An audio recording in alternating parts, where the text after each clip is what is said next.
Salam, hörmətli izləyicilər. Mən Sadıxova Aygün, pediatr neonatoloq, Mərkəzi Gömrük Hospitalının doğum və pediatri şöbəsində həkim kimi fəaliyyət göstərirəm. Bugün yarımçıq doğulmuşlar günüdür. Yarımçıq doğulmuşlar 17 noyabr artıq illərdir dünya üzrə yarımçıq doğulmuşlar günü kimi qeyd olunur. Bu günü qeyd eləməyin məqsədi, səbəbi nədir? Yarımçıq doğulmuşlara daha çox diqqət yetirmək, onların problemlərini, onların varlıqlarını ətrafa daha çox bildirmək, bu məlumatları, mesajı yarımçıq doğulmuşlar haqqında bütün bilgiləri bir mesaj olaraq ətrafa daha çox bildirməkdir. Yarımçıq doğulmaq bir xəstəlik deyil, sadəcə bu bir fərqlilikdir. Yarımçıq doğulma dedikdə nə nəzərdə tutulur? Hansı uşaqlara yarımçıq doğulmuş uşaqlar deyilir? Bətin daxili dövrünü, ana bətində olan dövrü keçən o həmin sürə, gestasyon bətin daxilindən, uşaq ana bətindən olandan doğulana qədər olan o müddət gestasyon yaş adlanır. Gestasyon yaşı, belə deyək, 37 həftədən aşağı olan, yəni ana bətnində 37 həftədən az qalan uşaqlar yarımçıq doğulmuş uşaqlar adlanır. Yarımçıq doğulmuş uşaqlar kilosuna görə, gestasyon yaşına görə müxtəlif yarım qruplara bölünür. Eyni zamanda. Yarımçıq doğulmuş uşaqlar ümumi olaraq doğularkən xarici görünüş, fiziksel olaraq, eyni zamanda sinirsel olaraq da digər vaxtında doğulmuş uşaqlardan fərqlənmiş olurlar. Xarici görünüşdə fiziksel olaraq belə deyək ki, ilk baxışda başları digər uşaqlardan daha biraz böyük görülmüş olur. 34 həftənin altında olarsa daha da çox bu özünü qabarıq göstərmiş olur. Dəriləri tam inkişaf etməmiş olur. Dərialtı pi təbəqəsi 34 həftənin üstündə inkişaf edir. 34 həftənin altında olan uşaqlarda tam inkişaf etmədiyinə görə dəri altı təbəqəsi az və yaxud da tamamilə yox səviyyəsində olduğuna görə, hətta 34 həftənin altında uşaqlarda dəri altı daha qırmızı, qan damarları çox göründüyünə görə daha qırmızı görünmüş olurlar uşaqlar.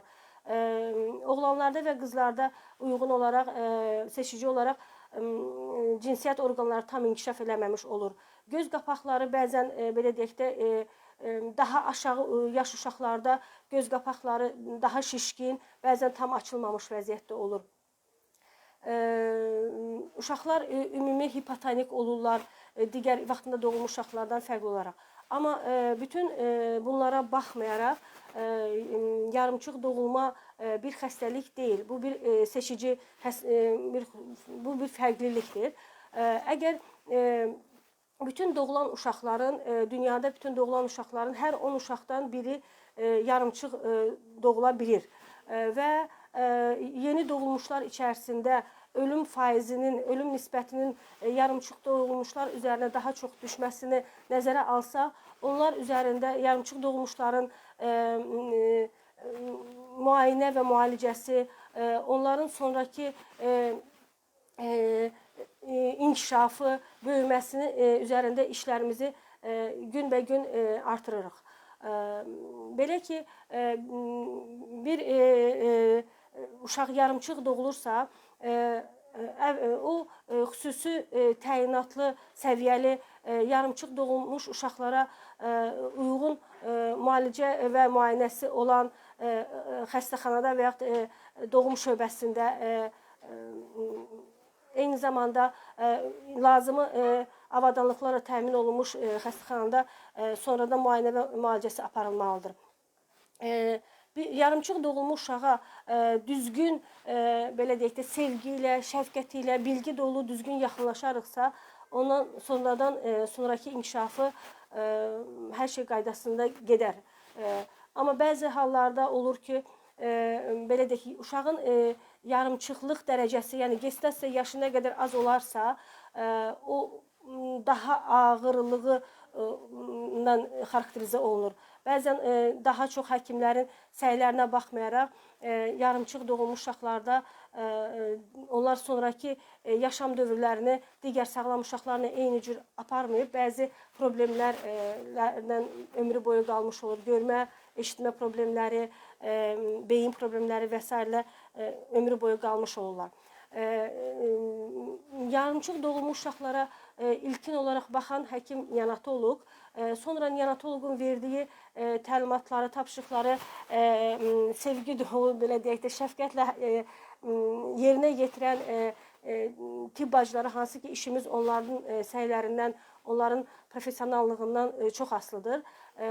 Tibb bacıları eyni zamanda uşaq cərrahı, nevropatoloqu, kardioloqu, radioloqu, oftalmoloqu bir komanda şəklində onların sonraki normal inkişafını təmin edən həkimlər, yəni personal, tibbi personaldır.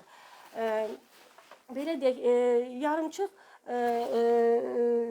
doğulan uşaqların yaşama şanslarını nə artırır dedikdə, ilkin olaraq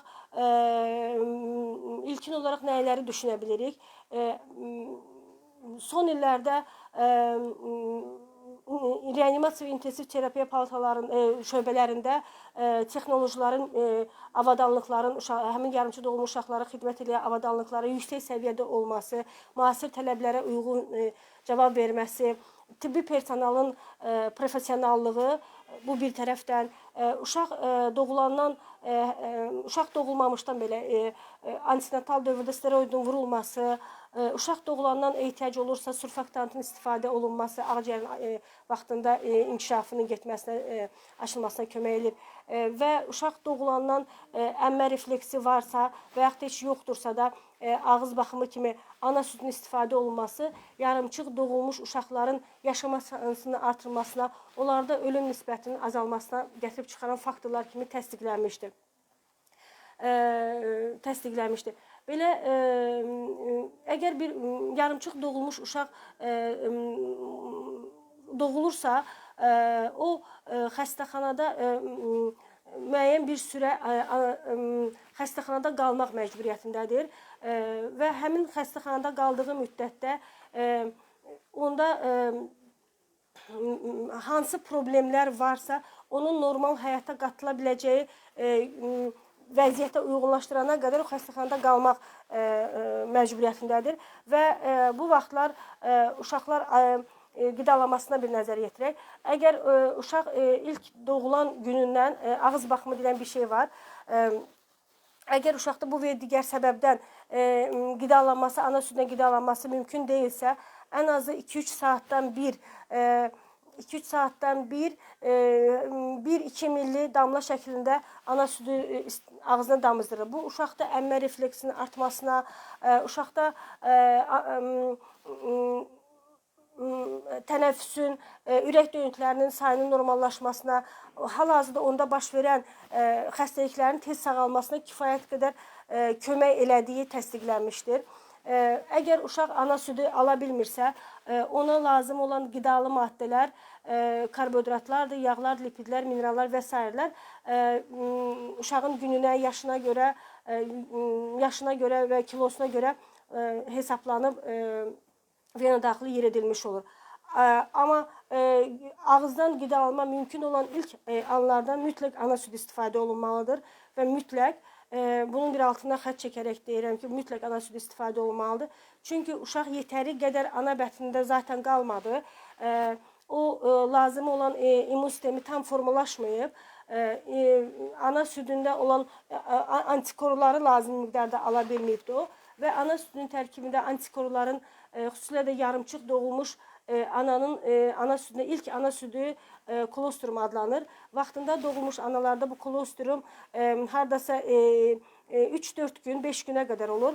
Yarımçıq doğulmuş analarda isə kolostrum isə 20-30 günə qədər olur.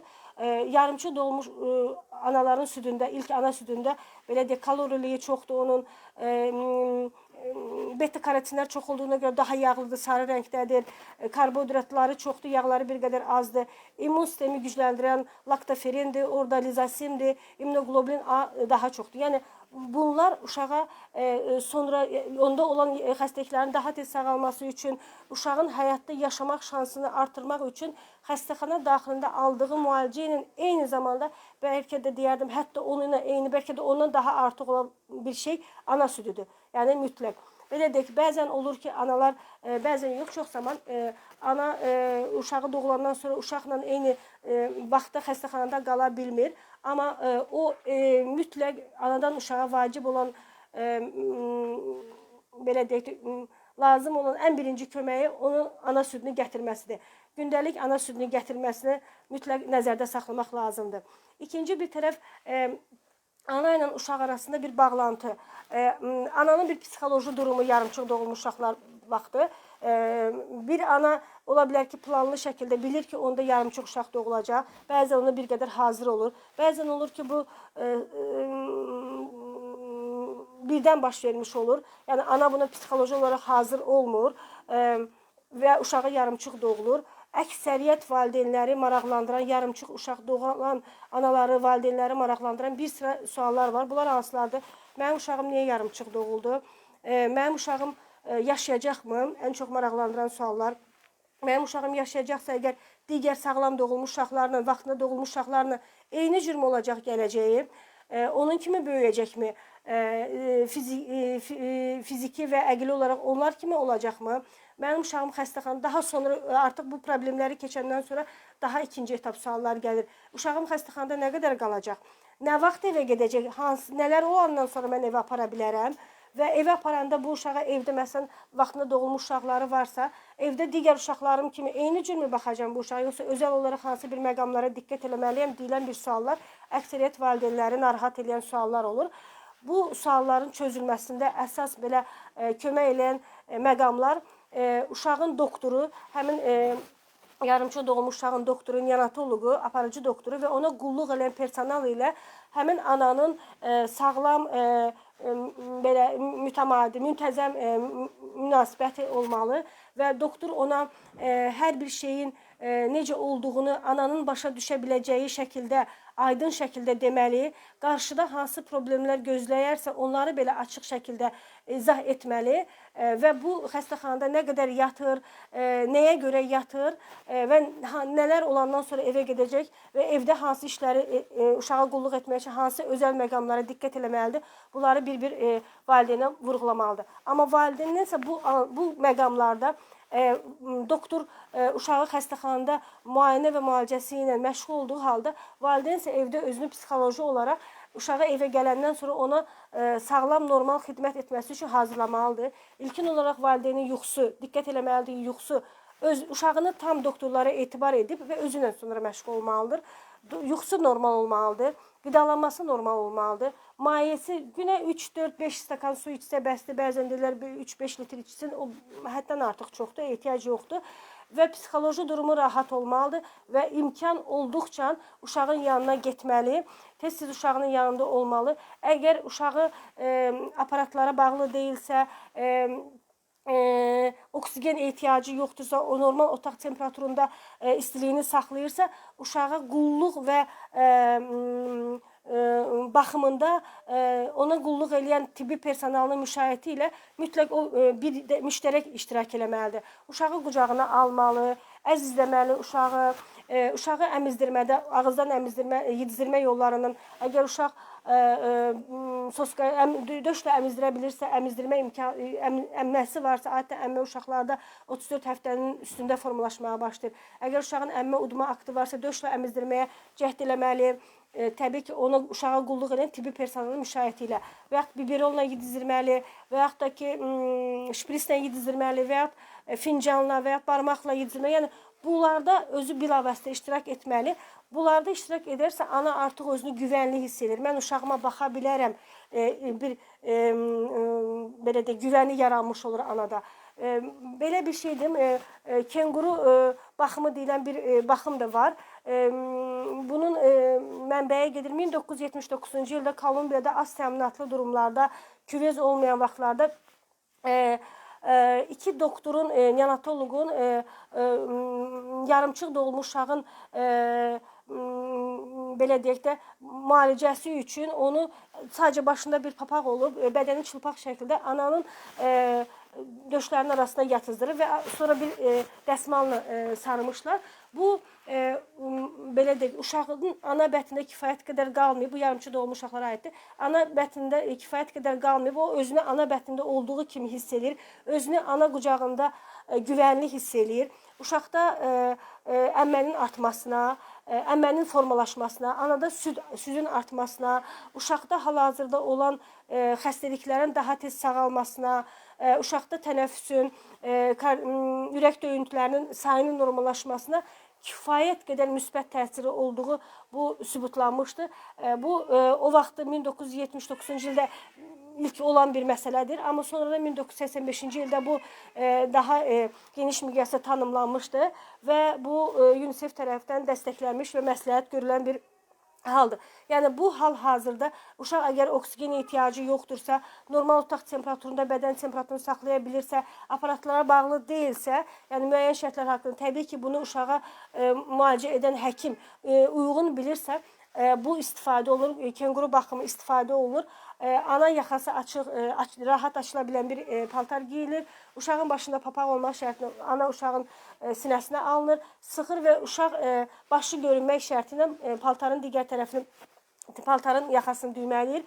Uşağın bədəni demək olar ki, ayaqları yığılmış şəkildə, əlləri yığılmış şəkildə, amma başı görünmək şərtinə başını ana özünə baxacaq vəziyyətdə yaradır və uşağın qucağında saxlayır. İlk vaxtları bu 30 dəqiqə müddətində istifadə oluna bilər, sonra isə get-gedə artılıb gün ərzində 2-3 saat istifadə edə bilərik və hətta bunu uşaq evə gedəndə belə anaya evdəki temperaturun normal saxlamaq şərti ilə, uyğun saxlamaq şərti ilə bunu gün ərzində bir dəfə, ən azından iki dəfə də eləməyi məsləhət görülür. Çünki uşaqlar dediyim kimi bir sıra xüsusiyyətlərə müsbət təsir göstərmiş olur. Sonra anaları maraqlandıran digər suallardan biri uşağın xəstəxanadan evə nə vaxt gedəcək? Uşağın xəstəxanadan, yarımçıq doğulmuş uşağın xəstəxanadan evə getməsi üçün bir sıra kriteriyalara nəzarət edirik. Belə ki, uşağın bədən temperaturu normal otaq temperaturunda saxlaya bilsin, kilosu hardasa 1750-2000 üzərində olmuş olsun, gündəlik kilo artımı normal olsun, belə ki, kilo başına 15-40 qram deyilir, oksigen ehtiyacı olmasın, vena daxili hansısa bir problem, müayinələr, dərmanlar almış olmasın, aparata bağlı olmasın, lazım olan peyvəndləri vurulmuş olsun, sonra uşaq eşitmə testi, göz həkimi müayinəsindən keçmiş olsun və bundan sonra uşaq dediyim kimi əgər və eyni zamanda bu müddətə qədər anaya uşağı qidalandırma və qulluq haqqında tam maarifləndirəndən sonra uşağı hardasa 2-3 ayına qədər əgər uşağa hansısa bir vitamin mi, qida əvəzləyicisi mi, nəsə bir şeylər istifadə olunacaqsa, onlar yazılı şəkildə anaya yazılıb verilir və xəstəxanadan çıxanan hardasa bir həftədən gec olmayaraq ikinci kontrol müayinə çağırmaq şərtlə uşaq evə yola salına bilər. Peyvəndlərə gəldikdə isə doğum evində vurulan peyvəndlər hepatit B-yə qarşı olan peyvənddir, bir də vərəmə qarşı olan peyvənddir. Hansı ki, bu peyvəndlər uşaqlarda 2 kilo və onun üstündə olanda vurulur. Əgər uşaq doğulanda bu kilodadsa vurulur, yoxdursa bu kilonu alandan sonra vurulması məsləhətdir. Amma digər peyvəndlər isə altısı bir yerdə olan heksaksim, difteriya, tetanus, göy öskürək, poliomiyelit, hepatit, HIV, pnevmoniya, qızılça peyvəndi və s. Bizim ölkədə olan peyvəndlər bunlar və yaxud da digər ümumi peyvəndləmə təqvimində olan digər peyvəndlər də digər sağlam doğulmuş uşaqlara hansı tərzdə vurulursa, hansı qrafiklə vurulursa, yarımçıq doğulmuş uşaqlarda da vurulmasında başqa bir özəllik yoxdur. Son olaraq dünyada məşhur olan bir sıra məşhurların, yarımçıq doğulan məşhurların adını xatırlatmaq istəyərdim. Məsələn, 1642-ci ildə 1400 qramla doğulan İsaq Newtonu göstərə bilərəm, adını çəkə bilərəm. 1809-cu ilində yarımçıq doğulan Charles Darwini göstərə bilərəm. Sonra 1879-cu ildə yenə yarımçıq doğulan Einstein, Albert Einstein adını çəkə bilərəm.